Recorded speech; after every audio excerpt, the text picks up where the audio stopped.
There's a video? Y'all ready? Yeah, we ready. Let's go. Philly bound. Let's go this. Woo! The city of brotherly love. It's Sicily. That's Sicily. Sicily. The humanly place of love. So me and D are about to hit Philly.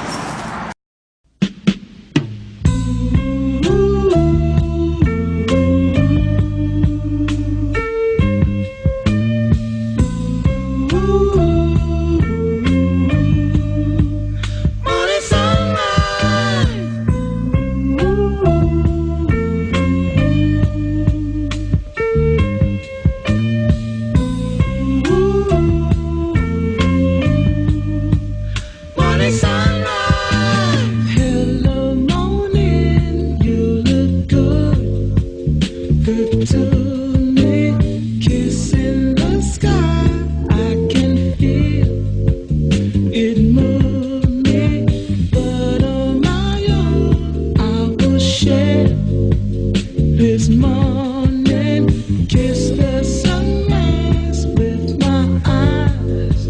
So it's a morning sunrise. No, yeah. Morning sunrise. I said it's a beautiful morning sunrise.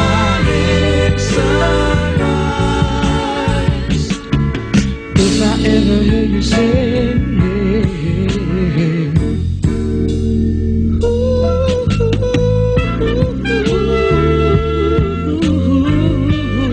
yeah,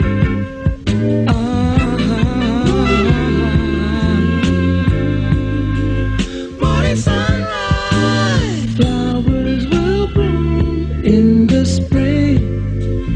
It seems like everything has been morning sunrise. So life will go on, so they say, and it will bring on another day. So it's a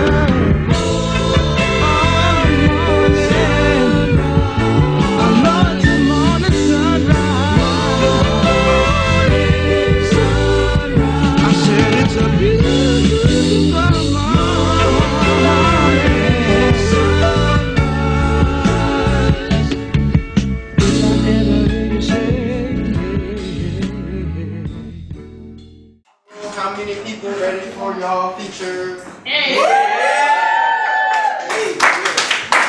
Alright, so we got two great features coming up for y'all. We're going to introduce those. We got a double feature. See, we did the two thing because we got double feature, so like we switch it up for y'all. We one.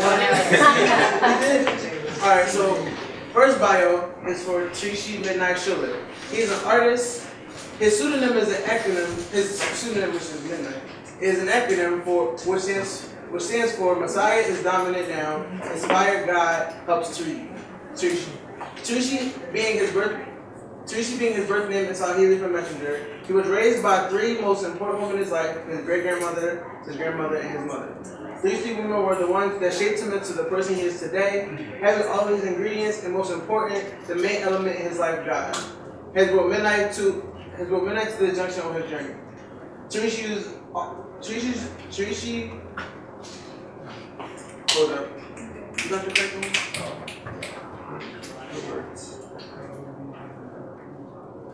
Oh, uses the art to tell his and other people's stories, the spoken word. Poetry has given him the opportunity to meet new people and learn in the process. He's a native of New Haven, Connecticut. Now he lives in Brooklyn, New York. He has performed and won various poetry slams across the country, places such as the New York Poets Cafe in NYC, the New York Cafe in Old San Juan, Puerto Rico, Yale University, New Haven, Connecticut, the Lizard Lounge in Cambridge, Massachusetts, the Poetry Lounge in Los Angeles, and many more. Yeah.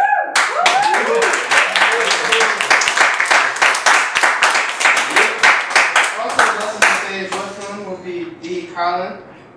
Danielle Colin has been writing poetry since she was 11 years old. For most of her teenage years, poetry was more of a personal outlet and shared with others on rare occasions.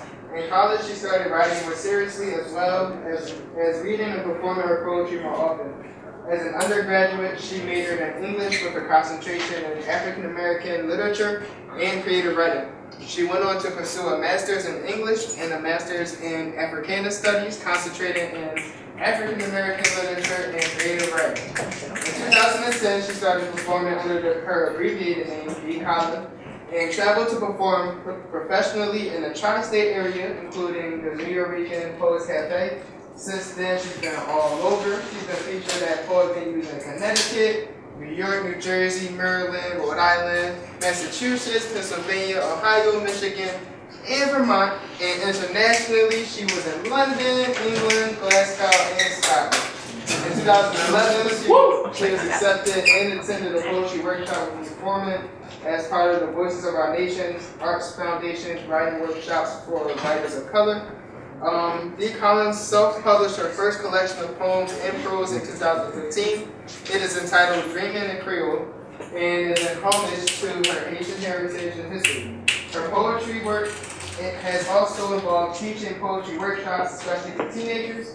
In 2016, from November 13th to the 20th, she was the poet in residence for Voices of Community in Putney and Brattleboro, Vermont. She was also a M.I.D.N.I.G.H.T grant recipient, which funded poetry workshops for teenagers with a focus on bringing awareness to abandoned homes, plaguing communities in New York's capital district. In 2012, she competed at the National Poetry Slam, and with the first poetry slam team from Albany, New York, the M.I.D.N.I.G.H.T Slam Team.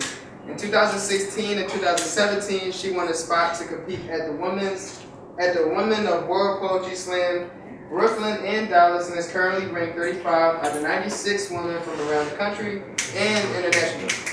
She also competed with the M.I.D.N.I.G.H.T Slam Team at the Q Slam in Toronto in 2016, winning third place, and in Buffalo this year, winning first place. In 2014, she started and ran a poetry reading series called Between the Lines, and currently she curates a weekly poetry spoken word series called Poetic Vibe at Joy Kitchen that has featured poets from Baltimore, Toronto, Buffalo, Hartford, New York City, Springfield, and Newark, among other places. D. Colin has pursued a career of developing her craft, helping others to hone their craft, and providing a platform for their voices through poetry. D. Colin also creates art as a visual artist when she's not writing or performing. She sketches, paints on canvas, and handcrafts jewelry, which she sells in her shop Empress Bohemia. Check it out. And give them a round of applause on the stage.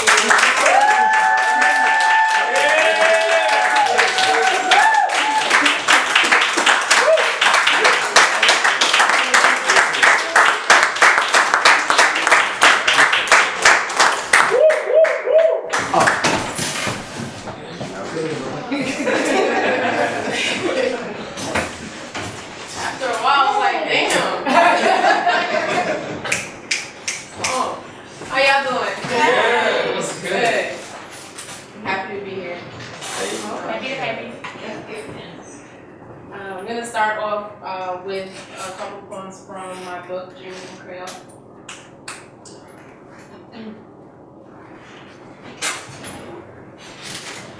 Seigneur parler, moi pour parler, tant couillon et qu'on voit ou-même, qui t'aime chercher, même gens qu'on petit tout qui perdu qui seul.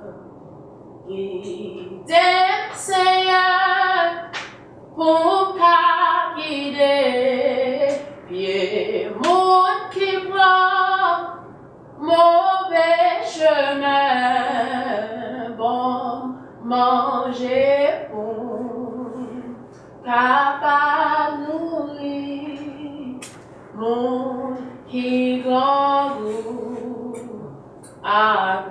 acclamant nous. Guide, Seigneur, pour guider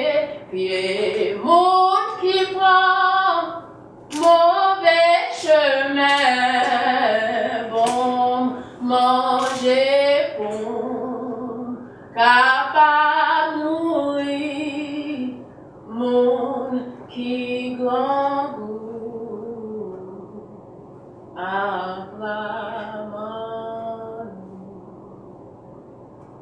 dream in a language that feels like home. The words come to mind when I can't find the right ones in English. This language I learned first, the cadence, the dance that sways with my tongue. Le moi parler Creole. When I speak Creole, I have the voice of Haiti in my throat, thirsting to tell stories that may never be translatable, but will always end with hope, and for that, they will always be worth telling. They cut the son's head off in M.D.N.I.G.H.T. Poverty bleeds internally there. She lives in the city of the sun, 5 children, husband dead, murdered for supporting Titi. They beat her, they stalk her, they beat at her house, she beat them by hiding. She lives in the city of the sun, where she married again. Married a man who raped her daughter, ripped her heart more, 6 children, new baby, no money. She lives in the city of the sun, where water floods her home. Wade in the water, her family waits in the water in the city of the sun, where it seldom shines. So turn the sun on its pregnant belly over the horizon, birthing M.I.D.N.I.G.H.T, Haitian women, mountain women. Behind the mountains are more mountains. Like a million hills rolling before the sun. These women carry resistance in their sweat. They walk in worn shoes, calloused feet, dark skin glistens in the noon sun. Veins map their hands. River water comes through Haiti's dry land as their stomachs empty, sagging breasts like eroded hillsides. The women carry water on their heads, water in their wombs, water off their floors. They are potomitan, sensor pillars holding a collapsed house while the sun breaks dawn like coconuts cracked open with machetes. These women back-to-nab, beat back the dark, turn the sun on its pregnant belly over the horizon, birthing a new day. Laugh the women, we are still here, and we run the book. Neighborhood watchers, beat water out clothes on rocks, write secret messages in the money, beat out water when the sun goes into labor, and you will see her. Ana Cayona, golden flower hangs in the sky, Taino chief thieves hangs for trying to negotiate peace with Columbus. These women rest in her story, burning souls rest in her blazing sun. They cut the sun's head off in M.D.N.I.G.H.T. These women birth a new one every day. Mountain women, militant mountains. Behind the mountains are more mountains. Like a million hills rolling before the sun. These women carry Haiti in their sweat. Yeah.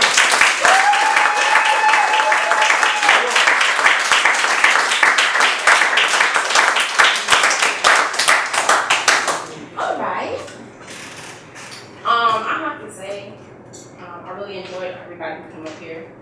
And, brother?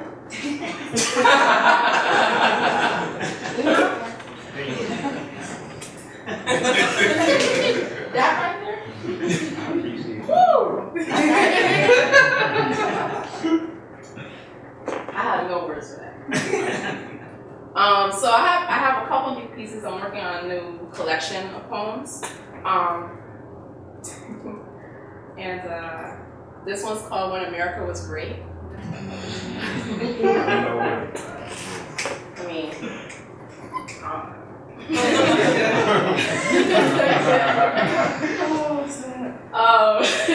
here we go. When America was great, the buffalo in all their glory, proud mammals that they were, must have known, even then, before the West was filled with states, that they would at the very least, die with dignity, that every part of them would be used, that it was an honor, that the code, the circle of life would be honored, like the lessons taught the symbol were cross-cultural, immune to race and color and breed, that the land, the connection to it, the music inside the soil would always sing to the people, and the people would hear it. Perhaps now, the buffalo are rolling in their graves, if of course there is anything left of their skeletons to roll. But America was great once. Back when tea bags cast over ships told the British off like a neck roll and a long sucking of the teeth. Or maybe that is too colorful a comparison. Maybe it was more like a 2-year-old tantrum. Mind. like a child's way of ownership, owning things that no one in their 2 years of life would know how to own, but knew ownership by piercing the word through the air anyway. Mine, mine, and then destroying it all. If I can't have it, no one can. When is it that we learn power? When do we become greedy? When is it that our needs supersede another's? How is it that we birth oppression? Does it feed from our own breasts? Would you call it murder if we decided oppression wasn't fit to live, to sit next to us at the table? You know that table everyone is trying to sit at? Who made that table anyway? I digress. America was great. That time when it occupied Haiti. That time when it occupied the Dominican Republic. That time when it occupied Nicaragua. That time when it occupied Cuba. That time when it occupied Somalia. That time when it occupied Iraq. Wait. Is America still in Iraq? No. America was great during the Civil War, when America was bipolar, torn between two sides, to nigger or not nigger. Did you think this was about cotton? America has been mourning over not niggering ever since. America was great when new ways to nigger were invented. America was great when Sally Hemings was Thomas Jefferson's mistress, when Sojourner Truth was still Isabella Bunbury and learned to read and write, and when Kunta Kinte didn't have to change his name to what was it again? America was great when Martin Luther King lived a long life and Malcolm X saved his grandson from murder after cheating his own death. Brown versus Board of Education actually meant equal education, which meant equally allocated funds, which meant black neighborhoods matter. I mean, all neighborhoods matter? When America was great, prisons were turned into schools and we became the most educated country in the world. 2,145,100 people were rehabilitated, restored to a normal life in America's greatness.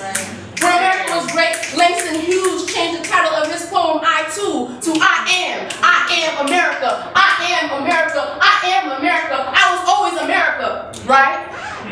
So naturally, when the president says, make America great again, the operative word being again, because greatness was lost somewhere in America's history and he's the one to bring it back. When the president says, make America great again, he must be talking about raising the buffalo from the dead. He must be saying, give the land back. He must be honoring the legacy of the natives. He must be talking about reparations. He must be talking about time travel. He must be talking about Africans not being imported like a cash crop. He must be talking about demolishing walls instead of building them. He must be talking about justice, social justice, educational justice, political justice, economic justice. He must be talking about justice. Damn, he must be submitting his resignation. Right?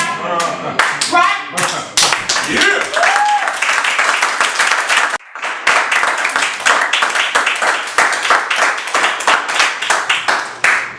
Oh, y'all are beautiful. But I have to say, I had the pleasure of rooming with that man over there, E.N.I.G.H.T. So we was like a whole can, yeah, that, yo, yeah. So I didn't do that. I saw him down. All right. So how many of you in here have names that someone always keep fucking up? I understand the struggle. This is for you. My mom wanted to name me Kunta Kinte. True story, I'm not making this up. However, my aunt immediately stepped in. She feared that society tried to make me their Toby. My aunt named me Tarishi. Tarishi, which is Swahili for messenger. I guess my family wanted to give me a name that reminded me where we came from. We lived in a generation that gentrification had some people bleaching their skin, so they forget the next of kin were Africans. You had some Africans bleaching their skin, so they forget the names came from the sun. My name comes from a place that believes in a proverb. It takes a village to raise a child. I believe it takes a plan to shape my identity. I won't apologize. Don't understand my euphemism. Your world is too small for me. I think outside your bubble or your box or resistance from being bitten doesn't make sense. Since race is nothing more than a systematic way of dissing you in the first place. Human. I was born on the east coast of America. The name that came from the east coast of Africa. My journey towards forever. Learning that my name was born on the struggle. Learning that my name can be changed to nigger. You don't belong here. Learning that name is not safe. Starting in the 8th grade. When a classmate called me Hershey. He found it difficult to pronounce Tarishi. I told you, I hate cubicle shapes. I should not allow someone to easily marginalize my life that fits inside a box of chocolates. You can allow your English teacher to colonize your tongue so you can speak Stanislavski, Leonardo da Vinci, Sikorsky. You learn how to say Tarishi. It's fucking easy. It's only 7 damn letters. T-A-R-I-S. S.H.I. It's really an acronym for Transatlantic Refugee, individually seeking human independence. I shouldn't allow someone to change my name into a dessert, since my ancestors already made course for the sharks in the middle passage. Then the question was asking me, why do I call myself Midnight? I said, the Hollywood era made movie about me. No matter how much they whitewash my history, I will always taste this melanin in my pseudonym. I have learned that a name is not safe. Once you discover its translation, you now account for responsibility it carries. My name means messenger. I am delivering more than just these poems. There's a moral compass attached to it. I am more character than 26 letters of the alphabet. My aunt prophesied me into a martyr. No one admires the bearer of bad news, especially when it's the truth. My mouth is the bullseye waiting for the shotgun blast to silence me. How many God's messengers you crucified for you realize I am here just to deliver the word, not the author of it. If I be both, let me be bipolar, ambidextrous. A black man that refuses to be silent is dangerous. A black man that chooses to be silent is still dangerous. My mom wanted to give me a name that reminded my roots. My aunt wanted to give me a name that reminded my oppressors, even if they colonize your language, they can never colonize your purpose.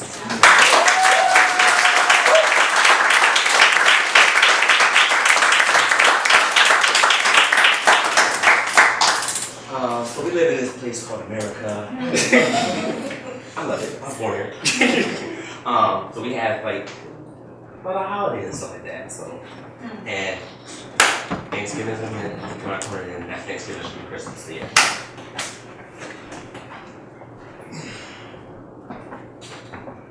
Whether you have dreams of sugar plums dancing in your head, or vision of St. Nicholas flying in a red sled, spoiler alert, Santa Claus is actually a black woman that picked me up in a 1989 red Dodge Omni in the middle of the night while I was still wearing my pajamas. We were from building to building, throwing out bags of trash on the streets, underneath the trees, as if they were gifts for sanitation workers to pick up in the morning. At that young age, that was the first time I learned how to use a vacuum. I thought it would let you broom. We went from room to room, making sure it was spotless because ghosts leave no trace when the sun rises. This is how my mom fed us when the father was absent. The only time he was present, I woke up nights to a civil war in the living room, and I became the Mason-Dixon like my father spoke in the Confederate tongue. To him, children, nothing more than seeds buried in the fields of different women, blooming like cotton. Just so you can say, look at my plantation. My mom, women like her, trying to treat us domestic slaves, one office building at a time. My mom always spoke 3 languages: God, emancipation, no child left behind. Even if there's some badass kids, we're all products of our environment. What can I say? My surroundings shape me to a feminist, an activist, a man that understands there's a little bit of woman inside all of us. See, my mom had this attribute.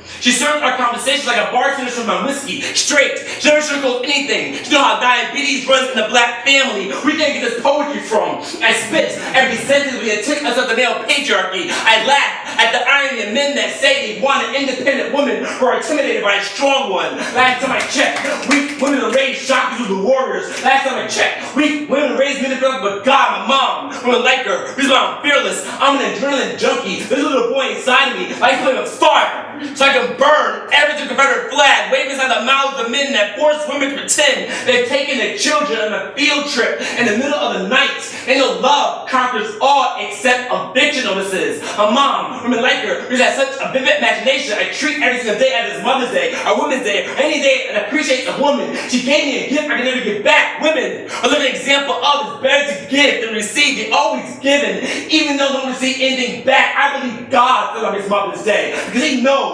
only between the thighs of a goddess can a Messiah be born.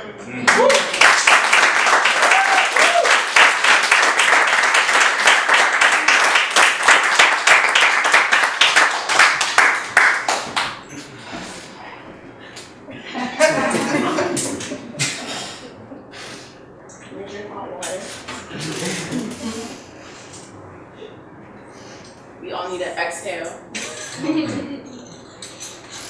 So, on top of everything else that I do, I teach 8th grade English. I need some love.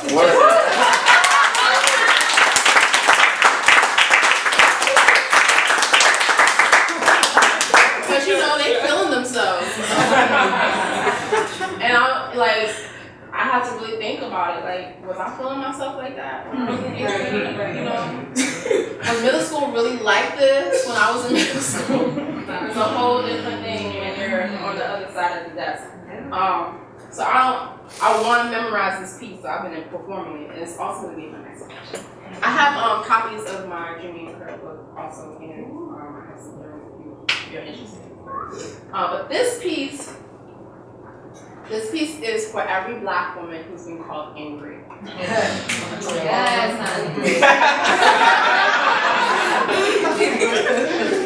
I try to give y'all the introduction and the title, you know what I mean? No, it's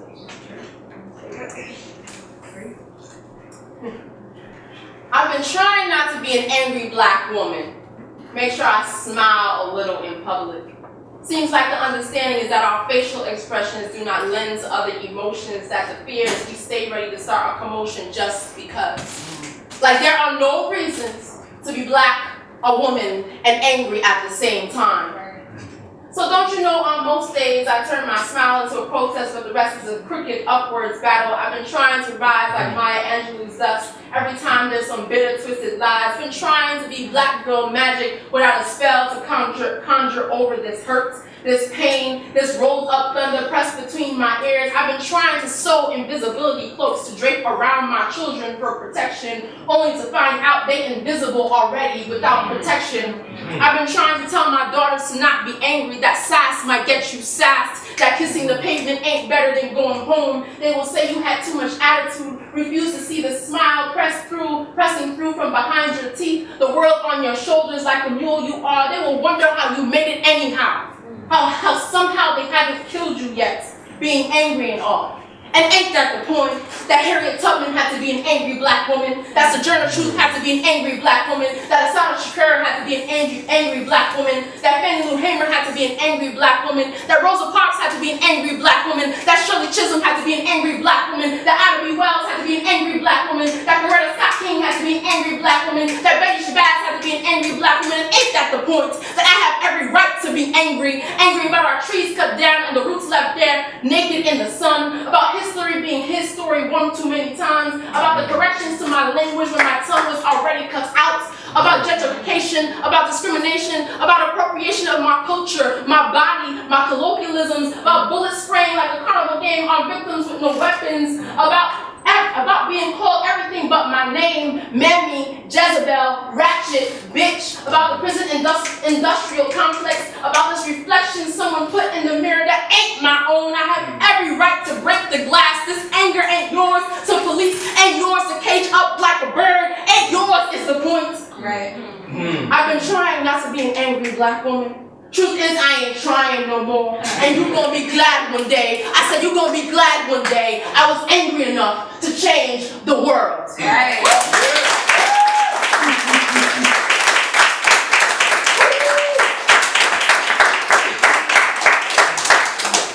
I take my glasses off, I can't see nobody. That's why I take my glasses off, because I get nervous when I'm performing.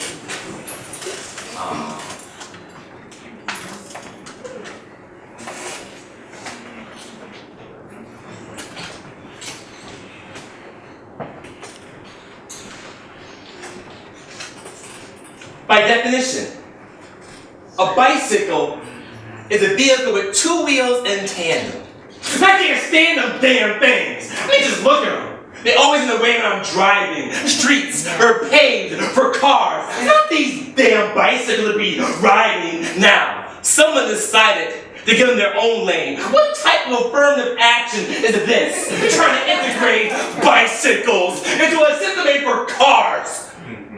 I wonder, is this how America thinks of us? Right. Am I nothing more than just a bicycle being integrated into a system? Nah, I don't know about that. I do know I feel this sense of entitlement every time I get behind the steering wheel. This adrenaline rush of road rage every time I see a bicycle. I just want to choke and squeeze the air out of tires. They scream, I can't breathe. Leave that bicycle laying flat on the concrete in front of a bodega and a couple of cigarettes. Someone needs to remind them of the privilege and the white lines on the black asphalt. Let that bicycle in my blind spot one more time. It reminds me of the first bicycle I ever stole and then made it back to its master. Wait. A bicycle has two wheels in tandem. My world rotates on two hemispheres. Between being African, American, shifting forward progression, pedaling backwards, go nowhere Negro, gears switching, spinning. You don't see bicycle lanes in the ghetto, they know better. Ride at your own risk. Switching, spinning, switching. I'm not time about this, but back then, these bicycles were running wild and free. They need to go back to where they came from, hanging on a rack, wheels dangling, two pedals attached to a slave chain. Once we pop the neck of that chain, that bicycle won't be moving till I say so. How that saying goes? Once you learn how to ride a bicycle, you never forget. They think they're equal to us drivers by definition. You have to be a guy ride. Those extra wheels in the beginning, just to train you. Watch, or we'll limb fall. Same time a bicycle fall for our health. It's okay. Don't worry. It's hard to break a bicycle. They're designed to take a beating.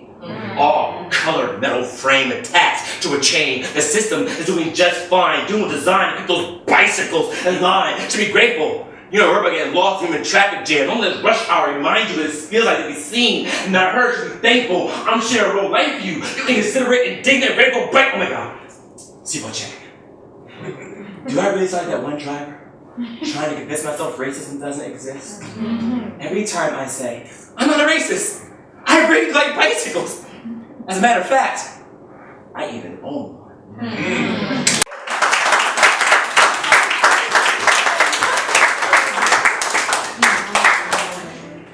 How y'all feeling?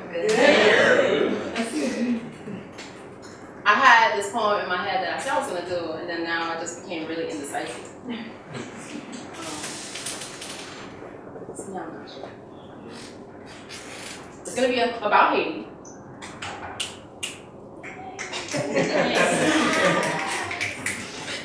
So I'm first generation born American. My parents came here and had me.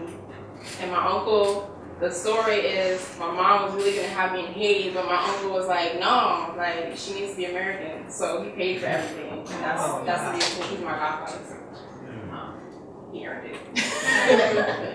All right, so this poem I always do when I perform someplace for the first time, and it's called Up Ahead We'll See. I'm gonna try to make it through it. Last week I was sick, so that's why I'm like, whoo. So anyway, I do this poem every time I perform someplace for the first time. This is my first time in this space. Hey.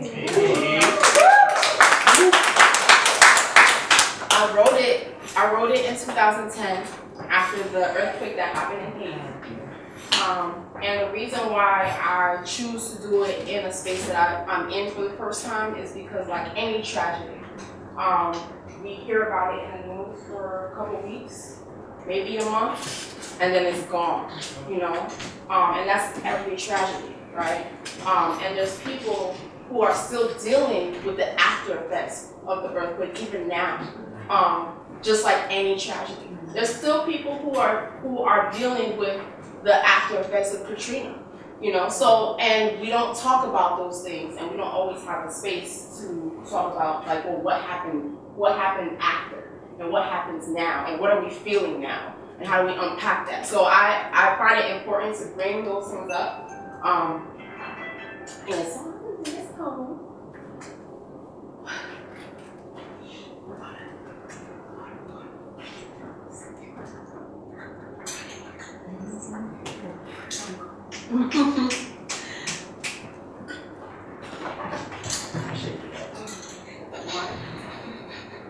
When you sick, you're very conscious of.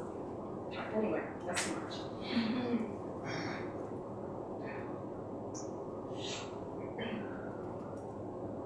Peter, not well. Peter, not comprendre pour qui. Peter, not well. Peter, not comprendre pour qui. Up ahead we'll see. Up ahead we'll understand why. Up ahead we'll see. Up ahead we'll understand why. Our eyes rise to the skies but like the dry months, no replies rain down except the tears from our eyes. Tonight, we see the sun. Tonight, wow, so that's why I need to do the other poem. Okay. Okay, here we go. Let's have a look.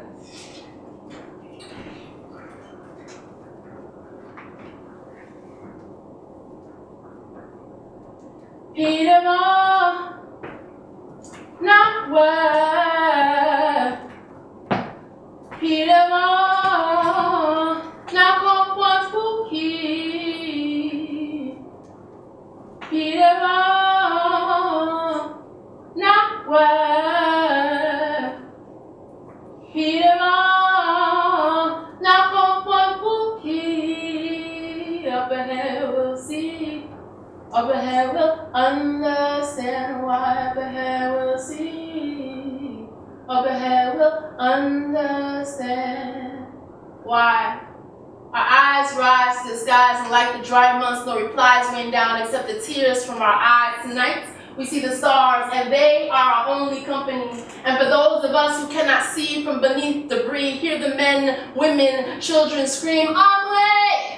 Get pitié, have mercy." And we wait for our hungry stomachs to survive another day of waiting for our tongues to taste more than our spit and our lungs to breathe the air again, those stench of the decay of rotting bodies. Our eyes long to see the living pulled out from the rubble and walking among us again. We don't sleep. We wait for the earth to shake again and again and again and again. So many times we all rest outside under a star-studded sky. It has become our blanket. It has become our roof. It has become our truth of newfound possibility as we walk the streets of Kafu and Leogan and Port-au-Prince confused. The palace has become a center for aid. We wait to see what real changes this earthquake has made will make. The Cathédrale Palais National are gone, but we remain strong. Our businesses, our hospitals, our schools, our homes have crumbled, but we still dig through the rubble. We still dig. We are still here, and we wait for God. We wait for the world. We are still here, and we are still strong. At nights we fill the air with song. The earth cannot shake our hope. Our hope lives inside us, and we will survive this despite all questions. Why? Our answer: Peter Van Away, Peter Van Akompan Cookie, Peter Van Away, Peter Van Akompan Cookie. Up ahead we'll see. Up ahead we'll understand why. Up ahead we'll see. Up ahead we'll understand. At night we fill the air with song.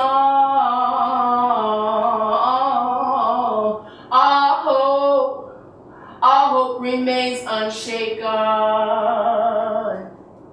At night we fill the air with song.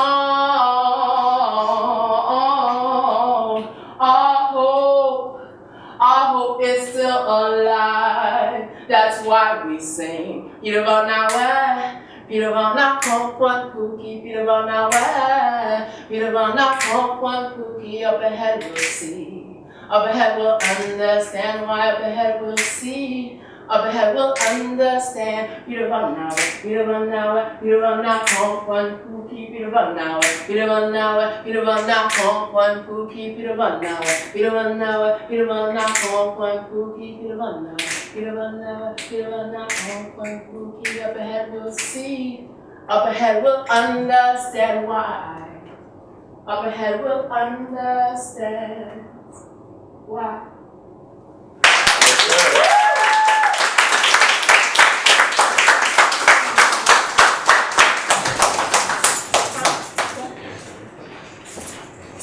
Oh, info, yeah, because I'm horrible at info. I was just gonna wait. That's it. That's the last piece. So you can find me at dcolin.com. That's my website. I also have another website called empressbohemia.com. That's for the art jewelry. And I'm on every kind of social media, so Facebook, Instagram, Twitter, Poet D. Colin or D. Colin. And that's it.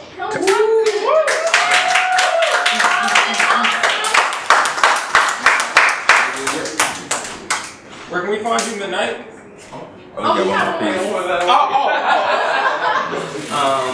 So, like, I did this poem before here. I got it again because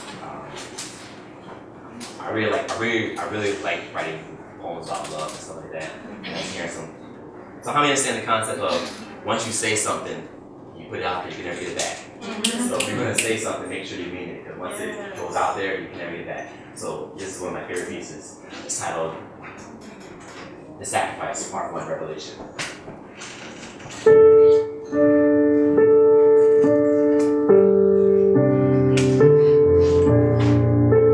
They're anticipating a holocaust to come out of his mouth, until his eyes soak his innocent cheekbones of a hurricane, to calm this unnatural disaster in his breath. You can hear the whispers of apocalypse when he talks. There's self-affliction in his walk. He has nuclear armed limbs waiting to detonate. There's an earthquake in his chest. No. A closed funeral casket. His chest is closed. He's a buried survivor. You do not bury survivors. He's the resurrection of a crucifix burning at the cross for life. He is still aflame, suffocated by his smile. All he wants to do is shout outside the pearly white gate of his teeth. Just for a moment, let him break the rigor mortis in his breath. Let this be more than just an act of catharsis. Let him be an eloquent speaking banshee screaming at the top of his lungs, drowning out silent metaphors. So you see the allegory of his story is still tattooed to my tongue. He refuses to just anger. Where there's anger, you find pain. Where there's pain, you find a broken heart. Where there's a broken heart, you find an old dusty record playing the distortion of static in the basement of his lungs. This symphony of melancholy sounds beautiful, doesn't it? He has become the image of Jesus at the end of a kaleidoscope, reflecting broken pieces of hope through a stained glass window. It's hard to recognize him. Though you recognize him, when I look in the mirror after the sacrifice, you can never get back a sacrifice. He never expected it to come. It came like a thief in the night, literally, when she called him in the middle of the night while he was driving on the West Side Highway in N.I.G.H.T. She taking your poetry and your passion. She was the water to his ocean. Now, he had just an empty vessel. She was the beautiful safari to his concrete jungle. Now, he is just an abandoned building. He no longer yells. He maintains his composure. He is tired of speaking in tongues that are vain. Words are a sacrifice. Once they skydive and fly off the tip of your lips, you can never get them back. Words become immortal. Now he resides in the window seat on the last red flight. Her saying, I love you, taken off from the running of her tongue. He is blind from the sun to embrace Icarus' plight, so he can scream on his way down, head first into ground zero, but his composure is stuck between life and death. I have another Polaroid, a catalyst asteroid, frozen in mid-air before deep impact to his chest. He wishes there's laws against cardiac arrest. Now his composure rests in a post-trauma room, stretched on a cold gurney, waiting for the autopsy. See if they can find why his movements are dead. He stands still, erect, like an Egyptian obelisk or a hieroglyph tattooed through his soul. Nobody understands why he's waiting to speak. I love you. Waiting for someone to push the button that would detonate nuclear arm in Berlin, so he explode and give her a hug. Waiting for this earthquake with his heart of stone off his chest, so he make a hallelujah in his poetry. He's a buried survivor. You do not bury survivors. I am this buried survivor, thinking myself alive with the dry lamb skin in my body, so I can give another sacrifice, so I can take another sacrifice. So tell me your purest intentions that you love me.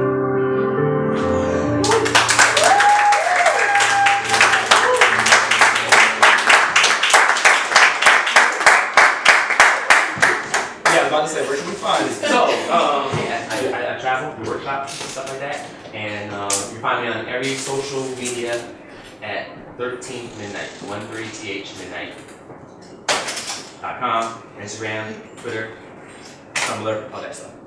Yeah, y'all beautiful, thanks.